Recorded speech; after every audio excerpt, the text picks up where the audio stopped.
எல்லாருக்கும் வணக்கம். நான் உங்களோட ஸ்ரீதர். இன்றைக்கி எதை பற்றி பார்க்க போகிறோன்றதை இது வரைக்கும் கெஸ் பண்ணியிருப்பீங்க. நம்ம வீட்டில் அசோலா ரொம்ப முக்கியமான ஒரு விஷயமா இருந்துச்சு. அதுக்கு என்னென்ன மெயின்டெனன்ஸ் பண்ணோம், எப்படி ஸ்டார்டிங்லேருந்து எண்டிங் வரைக்கும் எப்படி இருந்துச்சு அப்படின்றத இந்த வீடியோவில் தெளிவாக பார்க்கலாம் வாங்க. அசோலாவை பெட்டில் போடலாமா பாண்டில் போடலாமான்னு பெரிய கன்ஃபியூஷன் இருந்துச்சு. கடைசியில் சரி பெட்லேயே ட்ரை பண்ணலான்னு ஒரு பெட்டை வாங்கி அதை செட் பண்ணி 2022 ஜானில் ஆரம்பித்தோம் நாங்கள் அசோலாவை. அசோலா 2 வருஷம் ரொம்ப நல்லாவே ஈல்டு கொடுத்துட்டு இருந்துச்சு. அதுக்குன்னு நாங்கள் பெருசாக எதுவுமே கொடுக்கலங்க.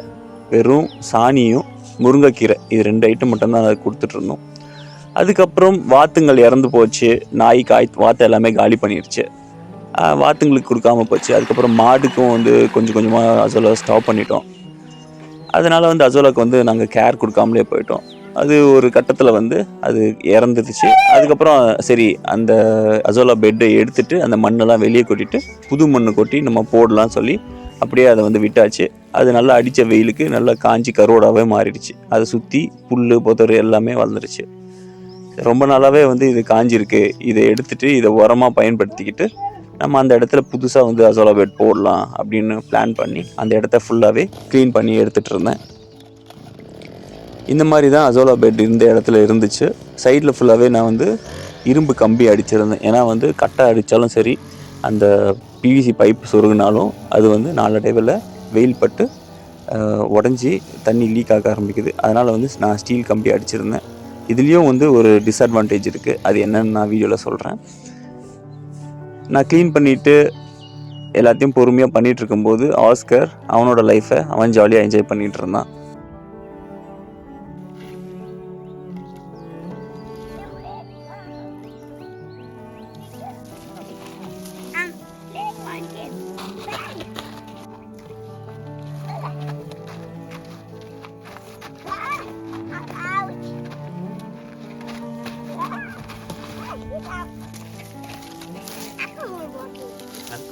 Who's drinking alcohol here? அசோலாவை நம்ம ஆடு மாடு கோழி பன்னி எல்லாத்துக்குமே நம்ம கொடுக்கலாம். முதல்ல அதை கொஞ்சம் பழக்கப்படுத்தணும். பழக்கப்படுத்துகிற வரைக்கும் கொஞ்சம் தெரியாமல் இருக்கும். பழகிடுச்சுன்னா எல்லாமே அருமையாக சாப்பிட ஆரம்பிச்சிருங்க. நம்ம வீட்டில் நாய்ங்க அட்டகாசம் பண்ணி இருந்த கோழி வாத்து எல்லாத்தையுமே காலி பண்ணிட்டுங்க. வான்கோழி மட்டும்தான் மிஞ்சிச்சு. ஸோ அதனால் அசோலா அந்தளவுக்கு கொடுக்காமல் இருந்தோம். வாத்து குஞ்சாக இருக்கும்போது ரொம்ப நல்லாவே விரும்பி சாப்பிடும். ஸோ அதனால் அப்போது நிறைய அசோலா எடுத்துகிட்டு இருந்தோம். அதுக்கப்புறம் ஒரு கட்டத்தில் அசோலாவே தேவையில்லாமல் இருந்தது. அதனால் அப்படியே விட்டுட்டோம். அது ஒரு 2 வாரத்தில் கொஞ்சம் கொஞ்சமாக இறக்க ஆரம்பிச்சிச்சு. சரி அது இறந்து முடிஞ்சதுக்கப்புறம் அடியில் நிறைய மண் அதோட கழிவுகள் எல்லாமே இருந்துச்சு. ஒரு 2 வருஷம் ஆனதுனால அதை எடுத்து மாற்றிட்டு வேறு அசோலா மண் போட்டு வைக்கலாம் அப்படின்னு சொல்லிட்டு அதை அப்படியே காய விட்டுட்டோம். அது காய்ஞ்சதுக்கப்புறம் நல்லா இது மாதிரி ஆயிடுச்சு.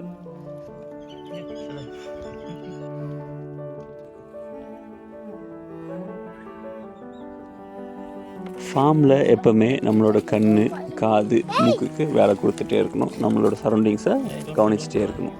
ஏன் அப்படின்றத வீடியோ பார்த்தீங்கன்னா உங்களுக்கு தெரியும்.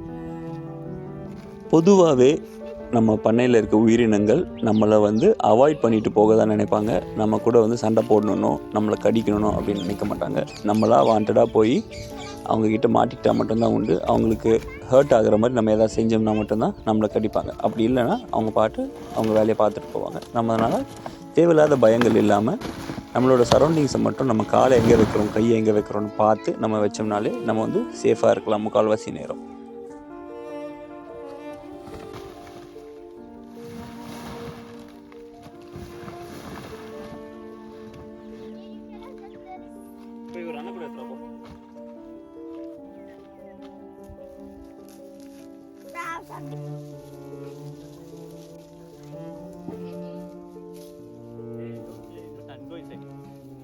இந்த எருவை எல்லாமே கலெக்ட் பண்ணி எடுத்துகிட்டு போய் பக்கத்தில் இருக்கிற கார்டன் பெட்டில் போட்டுட்டு அதை எப்படி வளருது பார்க்கலாம் அப்படின்னு சொல்லி ஆசைப்பட்டோம். அதுக்காக எல்லாத்தையுமே கலெக்ட் பண்ணி கொண்டு போய் ஒன்று ஒன்றா கொண்டு போய் அந்த இதில் போட்டுட்டோம்.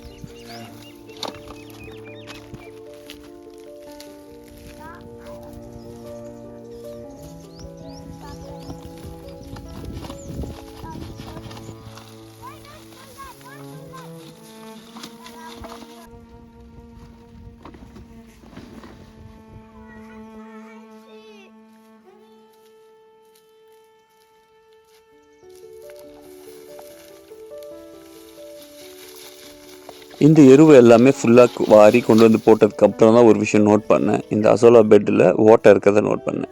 இந்த பழைய அசோலா பெட்டை மறுபடியும் பயன்படுத்த முடியாதுன்றது அப்போ தான் எனக்கு தெரிய வந்தது. எப்பட்றா 5 வருஷத்துக்கு வந்து குடுத்தாங்க வாரண்டி, 2 வருஷத்துல இந்த மாரி ஆயிடுச்சே அப்படின்னு. ஒண்ணு வந்து நாங்க வந்து ஃபுல் சன்ல வச்சிருந்தோம். 2வது வந்து அந்த கம்பி, இரும்பு கம்பி பட்ட இடத்துல எல்லாமே இந்த மாரி வந்து ஓட்டைகள் சீக்கிரமாவே விழுந்துருச்சு. மத்த இடம்லாம் நல்லா திக்கா நல்லா தான் இருந்தது. அதுக்கப்புறம் அவர்கிட்ட ஃபோன் பண்ணி கேட்டேன், "என்ன சார்?" அப்படிச்சுன்னு. "சார் இந்த மாரி வந்து இரும்பு கம்பி போட்டோம்னா, அந்த மாரி வந்து அரிச்சிரும் சார். அதனால வந்து இரும்பு கம்பி போடாதீங்க. பிவிசி போடுங்க, இல்லைன்னா கட்டை அடிங்கன்னாங்க." பிவிசியும் கட்டையும் நமக்கு வந்து ரொம்ப நாளைக்கு வரமாட்டேன்து. ஸோ என்ன பண்ணலான்னா, இப்போ அந்த இரும்பு கம்பியில அப்படியே பிவிசியை சொருவிட்டு, அதுக்கு நடுவுல நம்ம பெட்டை போட்டுறலாம் அப்படின்னு முடிவு பண்ணி, வேற ஒரு பெட்டை ஆர்டர் பண்ணேன். அது ஒரு 2, 3 நாள்லயே வந்துருச்சு. அந்த பெட்டை எடுத்துட்டு நம்ம போட ஆரம்பிச்சிட்டோம். சரி பெட்டு குடுத்தீங்களே, அசோலா குடுத்தீங்களா அப்படின்னு கேட்டேன் அவர்கிட்ட. அவர் வந்து நீங்க வந்து செட் பண்ணுங்க. செட் பண்ணி 1 வாரம் கழிச்சு என்கிட்ட அசோலா வாங்கிக்கோங்க அப்படின்னாரு.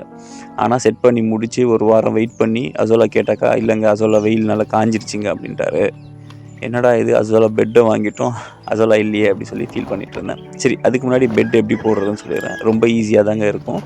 நீங்க முறை போடுறீங்கன்னா, அதுக்கு 12/6 இந்த சைஸ் பெட் இது. ஸோ அந்த சைஸுக்கு நீங்கள் அளந்துட்டு ஃபுல்லாக சுற்றி கம்பி அடிச்சிடுங்க ஃபஸ்ட்டு. அதுக்கப்புறம் வந்து இந்த மாதிரி பெட்டை எடுத்து வச்சுட்டு அங்கே எல்லாமே வந்து கரெக்டாக அந்த கம்பியில் போகிற மாதிரி அங்கே பேச்சஸ் கொடுத்துருப்பாங்க. அந்த பேச்சஸை எடுத்து அந்த கம்பியில் அழகாக சொருவிடலாம். இல்லைன்னா வந்து ஃபஸ்ட்டு அசோலா பெட்டை போட்டுட்டு அந்த பேச்சஸ் எங்கே வருதோ அந்த இடத்துல கரெக்டாக வந்து நீங்கள் கம்பியை சொருகி இந்த மாதிரி பண்ணிக்கலாம். கம்பி தான் சொருகணும்னு இல்லை, கல் வச்சுக்கலாம், செங்கல் வச்சுக்கலாம், கருங்கல் வச்சுக்கலாம். இல்லை எதுவுமே இல்லை அப்படின்னா மணலையே வந்து வரப்பு மாதிரி போட்டுட்டு அதுக்கு நடுவில் நம்ம அசோலா பெட்டை வச்சுக்கலாம். ஸோ இந்த அசோலா பெட்டில் 2 விஷயம் நம்ம பண்ண வேண்டியிருக்கும். ஒன்று வந்து அதுக்கான ஷேடு கொடுக்கணும், இன்னொன்று வந்து அதில் சின்னதாக ஒரு ஓட்டை போட்டு அவுட்லெட் வைக்கணும். ஸோ இது எதுக்குன்னா மழை நேரத்தில் வந்து தண்ணி வந்துச்சுன்னா அது போகிறதுக்கு மேலே ஒரு அவுட்லெட் இருக்கும். அதே போல் வந்து அதில் இருக்க பெட்டில் இருக்க தண்ணியை வந்து நம்ம வாரத்துக்கு ஒரு நாள் திறந்து விடணும். அந்த விஷயத்துக்காக வந்து அந்த ஓட்டை நம்ம போட்டிருக்க மாட்டாங்க. நம்மக்கிட்ட வந்து அந்த ஓட்டையும் நம்ம போட்டுக்க சொல்லிவிட்டு அதுக்கான பைப் ஃபிட்டிங்ஸ் எல்லாமே கொடுத்துருந்தாங்க. ஸோ அந்த ஓட்டை வந்து போடுறது ரொம்ப ஈஸி. அந்த பைப்பை வந்து என்ன சைஸோ அதை மெஷர் பண்ணிக்கிட்டு அதுக்கு நடுவில் வந்து ஒரு எக்ஸ் மாதிரி ஒரு குறியீடு போட்டுருங்க ஷார்ப்பான பிளேடை வச்சு. அவ்வளோதான். நம்ம சுற்றி ரவுண்டு வரைக்கும் கட் பண்ணணும்னு அவசியம் கிடையாது.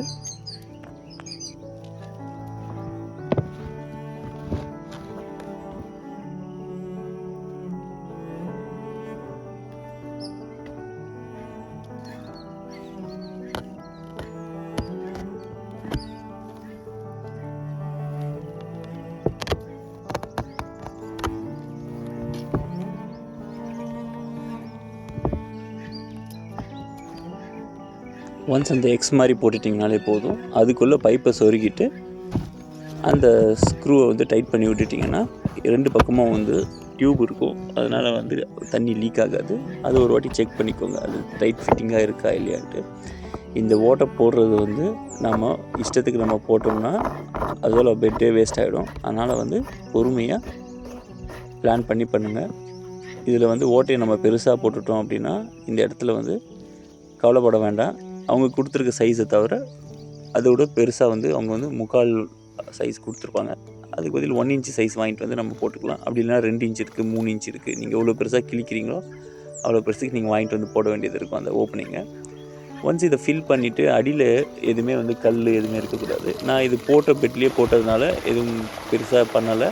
நீங்கள் ஃபஸ்ட் டைம் பண்ணுறீங்கன்னா லெவல் பண்ணிவிட்டு அடியில் சாண்டு போட்டு மேலே வந்து வைக்கோலோ ஏதோ ஒன்று போட்டு குஷன் மாதிரி கொடுத்துட்டு அதுக்கு மேலே வந்து ஃபுல்லாக வந்து வேஸ்ட் கோனி பைக்கில் போட்டு அதுக்கு மேலே தான் நான் வந்து அசோலா பெட்டு வச்சேன். ஏன்னா வந்து ஏதாச்சும் சின்ன கல் இருந்துச்சுன்னா அசோலா பெட் சீக்கிரமே டேமேஜ் ஆகும். இந்த மாதிரி ஃபுல்லாக வந்து வாட்டரை நிரப்பிக்கிட்டு அதுக்கப்புறம் வந்து நம்ம வந்து சாணி வந்து அதில் போட போகிறோம். சாணி என்றைக்குமே வந்து அசோலா பெட்டில் டைரெக்டாக கரைச்சி விடக்கூடாது. அப்படி கரைச்சி விட்டோம்னா மீத்தேன் கேஸ் வரும். அதை டெய்லி வந்து கிளறி விடணுன்ற ஒரு அவசியம் இருக்கும். அதே போல் வந்து ரொம்ப சீக்கிரமாகவே வந்து சூடாகும் தண்ணி.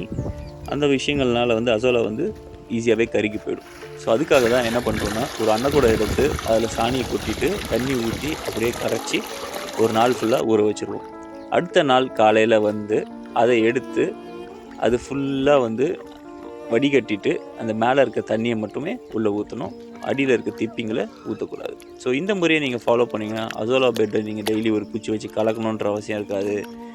வெயில் பாதி நிழல் பாதி அப்படி வைக்கணுன்ற அவசியம் இருக்காது. அசோலா ஒன்ஸ் வளர்கிற வரைக்கும் கொஞ்சம் நிழல் இருந்துச்சுன்னா போதும். அதுக்கப்புறம் வந்து அது ஆட்டோமேட்டிக்காக அதோட என்விரான்மெண்ட்டை அதே வந்து ரெகுலேட் பண்ணிக்கும். ஸோ இதில் பார்த்தீங்கன்னா தெரியும், ரெனாட்டா வந்து மேலே வந்து திப்பியெல்லாம் கீழே வச்சுட்டு மேலே இருக்க வெறும் தண்ணியை மட்டும்தான் ஊற்றுறாங்க. ஸோ இது வந்து ரொம்ப முக்கியமான ஒரு விஷயம். கடைசியில் அந்த திப்பியை எடுத்து செடிங்களுக்கு அவங்க யூஸ் பண்ணிக்குவாங்க. இது அசோலா பெட்டில் போட மாட்டாங்க. இதனால வந்து மீத்தேன் கேஸ் வந்து அந்த அளவுக்கு இதில் ஃபார்ம் ஆகாது. அதனால் நம்ம இந்த மாதிரி இப்போ பசங்க குச்சி வச்சு கிளறாங்க பார்த்தீங்களா, அசோலா வைக்கிறவங்க எல்லாருமே டெய்லி இது மாதிரி காலையில் ஒரு வாட்டி சாயந்தரம் ஒரு வாட்டி பண்ணிகிட்ருப்பாங்க. ஸோ அந்த வேலைகளை எல்லாமே நம்ம குறைச்சிக்கலாம். இது வந்து பசங்க வந்து ஜாலியாக விளையாடுறாங்க, அந்த தண்ணி வந்து எல்லா இடத்துலையும் கலங்கணுன்றதுக்காக பண்ணிகிட்ருக்காங்க. இதுவும் பண்ணணுன்ற அவசியம் கிடையாது. அப்படியே விட்டோம்னாலே அது ஆட்டோமேட்டிக்காக எல்லா இடத்துலையும் பரவிடும். ஸோ இந்த மாதிரி போட்டுட்டு இது கூடவே சேர்த்து மணலும் நம்ம போட வேண்டியிருக்கும். நம்ம கழனியில் என்ன மண் இருக்கோ அந்த மண் எடுத்து ஒரு ஒரு இந்த பெட்டுக்கு வந்து நாங்கள் வந்து ஒரு 5 அன்னக்கூட மண் எடுத்து ஃபுல்லாக வந்து பரப்பி விட்டோம். ஒரு 1/4 இன்ச்சு 1/2 இன்ச்சு வந்து ஃபுல்லாக அந்த பெட்டை மறைச்சிருக்க மாதிரி நாங்கள் பரப்பிட்டு அது கூடவே சேர்த்து போர் மண்ணும் நமக்கு போட்டிருந்தோம். இது கூட வேறு எந்த கெமிக்கலும் எதுவுமே ஆட் பண்ண தேவையில்ல. இதை அப்படியே வச்சுட்டு ஒரு 4-5 நாள் விட்டுட்டிங்கனாலே தண்ணி செட் ஆகிடும். அதுக்கப்புறம் அசோலா நம்ம போட்டுக்கலாம். இந்த அசோலா வந்து என்னோடய ஃப்ரெண்டுக்கிட்ட நான் கொடுத்துருந்தேன். அவர்கிட்ட சரி வாங்கிக்கலாம். நான் முதல்ல வந்து வெளியே தான் வாங்கலாம்னு நினச்சிட்டு இருந்தேன். ஆனால் நான் பெட் வாங்கின இடத்துல அசோலா வந்து இல்லைன்னு சொல்லிட்டாங்க. காலி ஆகிடுச்சு சார், சம்மர்னால காலி ஆகிடுச்சுன்னா. அதுக்கப்புறம் நான் அசோலா வந்து போன வருஷம் என்னோடய ஃப்ரெண்டுக்கு கொடுத்துருந்தேன். அது ஞாபகம் இருந்துச்சு. சரி அவர் வச்சுருக்காரா இல்லையான்னு ஃபோன் பண்ணி கேட்டேன். வச்சுருக்கேன்னாரு. அவர்கிட்ட போயிட்டு வாங்கிட்டு வந்துட்டு அசோலா வந்து நாங்கள் போட ஆரம்பிச்சிட்டோம். அசோலாவை முன்னாடியே வளர்த்ததுனால முதல்ல வந்து ஏதாவது ஒரு பிரச்சனை வந்துச்சுன்னா அதோட என்விரான்மெண்ட் சரியாக இல்லைன்னா அது இறந்துடும். அதுக்காக என்ன பண்ணோன்னா ஒரு பக்கெட்டில் எடுத்து பாதி அசோலாவை அங்கே வச்சுக்கிட்டோம், பாதி அசோலா வந்து கொண்டு வந்து வெயிலில் வச்சிடலாம் சொல்லிட்டு இங்கே வச்சோம். எதுக்காகனா நாங்கள் வந்து இந்த அசோலாவை கலெக்ட் பண்ணுறதுக்காக ஒரு 25 கிலோமீட்டருக்கு மேலே போக வேண்டியிருந்தது. சரி இது இறந்து போச்சுன்னா மறுபடியும் ஒரு 25 கிலோமீட்டர் போகணுமே அப்படின்றதுக்காக அந்த மாதிரி பிளான் பண்ணி கொஞ்சமாக எடுத்து நிழலில் வச்சுக்கிட்டோம். இந்த அசோலாவை அப்படியே வெயிலில் போட்டுட்டு எப்படி வளருது அப்படின்னு சொல்லி பார்க்கலான்னு விட்டாச்சு. இது வெயில் வந்து ரொம்ப ஜாஸ்தியாக இருந்ததுனால தண்ணி வந்து சூடாக ஆரம்பிச்சிருச்சு. அசோலா கொஞ்சம் கொஞ்சம் கருகரிச்சு. அதனால் என்ன பண்ணேன்னா பழைய அசோலா பெட் எடுத்து ஒரு பாதி அளவுக்கு மூடி விட்டுட்டேன். அசோலா இது வந்து காற்றுனால அது தேவையான இடத்துக்கு அது பாட்டு நகர்ந்து போய்கிட்டே இருக்கும். பாதி இடத்துல வந்து சில்லுன்னு இருக்கும், பாதி இடத்துல வந்து வெயில் இருக்கும். நீங்கள் வந்து ஷேட் நெட் இருந்துச்சுன்னா ஷேட் நெட் கட்டிக்கலாம். என்கிட்ட ஷேட் நெட் இல்லை, அது பிஞ்சிருச்சு. அதனால் வந்து நான் இந்த மாதிரி நிழல் செட்டப் பண்ணியிருக்கேன். அது கூடவே சேர்த்து முருங்கைக்கீரையும் பறித்து கொண்டு போய் அதில் நம்ம போட்டு வச்சிட்டோம்னா கொஞ்ச நாளில் வந்து அசோலா வந்து உருவாக ஆரம்பிச்சிடும். ஃபஸ்ட்டு தான் வந்து அசோலா உருவாகிறதுக்கு ரொம்ப லேட் ஆகுங்க. அது அந்த என்விரான்மெண்ட்டுக்கெல்லாம் செட் ஆகி ரெடி ஆகுது லேட் ஆகும். ஒன்ஸ் அது ரெடியாக ஆரம்பிச்சிருச்சுன்னா டெய்லி நம்ம அசோலாவை எடுத்துகிட்டே இருக்கலாம். இல்லை ஒரு நாள் விட்டு ஒரு நாள் அசோலா எடுத்துகிட்டே இருக்கலாம்.